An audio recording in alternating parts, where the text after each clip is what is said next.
की ISC crime branch ने crime कुंडली ऐप और फेशियल रिकॉग्नाइजेशन सिस्टम एफआरएस के जरिए एक ऐसा चालाक अपराधी को धर दबोचा है जिसने अदालत से बचने के लिए खुद को मृत घोषित कर दिया था। दिल्ली के मंगेशपुर गांव का रहने वाला वीरेंद्र विमल बवाना इलाके में चोरी, सेंधमारी और हथियार रखने के कई मामलों में वांछित था। साल 2020 में ही उस पर एक के बाद एक 4 मामले दर्ज हुए। पहला मामला जनवरी 2020 का है, जब वीरेंद्र ने बवाना के सेक्टर 3 स्थित एक फैक्ट्री में सेंध लगाकर वहां से कैश और कीमती सामान चुरा लिया। कुछ महीने बाद जून 2020 में उसने गांव बवाना के एक घर में घुसकर इलेक्ट्रॉनिक आइटम्स और घरेलू सामान की चोरी कर ली।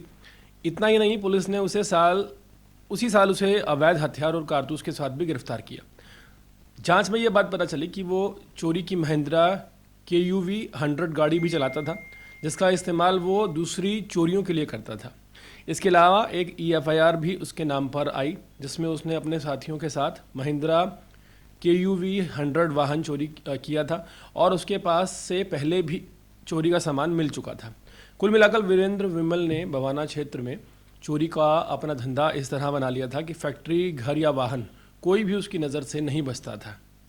इंस्पेक्टर सितेंद्र पुनिया, इंस्पेक्टर सोहनलाल की टीम ने बेहतरीन ऑपरेशन चलाकर फरार आरोपी वीरेंद्र विमल को उत्तर प्रदेश के गोरखपुर से गिरफ्तार कर लिया है। दरअसल वीरेंद्र विमल ने अदालत में फर्जी डेथ सर्टिफिकेट जमा करवाया था, जिसमें उसकी मौत की तारीख 24 अगस्त 2021 बताई गई थी।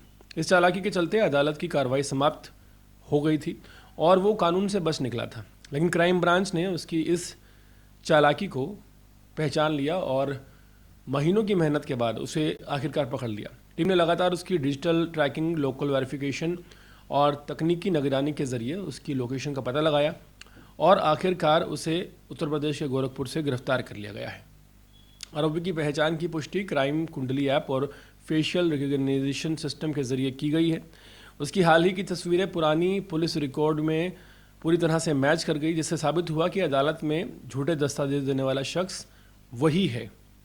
दिल्ली पुलिस के अधिकारियों के मुताबिक ये गिरफ्तारी सिर्फ एक अपराधी की गिरफ्तारी भर नहीं है, बल्कि कानूनी प्रक्रिया को गुमराह करने की एक गंभीर कोशिश को उजागर करने वाली बड़ी कार्रवाई है।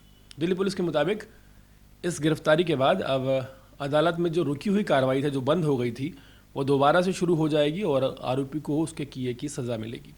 बवाना इलाके की अगर बात की जाए तो बवाना में ये जो आरोपी है ये इतना ज़्यादा सक्रिय था कि आए दिन इस तरह की गतिविधियों में लिप्त रहता था, लेकिन अचानक इसने एक डेथ सर्टिफिकेट पेश किया और अदालत की कार्रवाई जो है वो भी बंद करवा दी। लेकिन क्राइम ब्रांच ने सतर्कता दिखाते हुए इसकी पुरानी तस्वीरों से क्राइम कुंडली ऐप में नई तस्वीरें डालकर जब वेरिफिकेशन की तो ये साफ हो गया कि ये शख्स पहले भी क्राइम रिकॉर्ड का मालिक रहा है।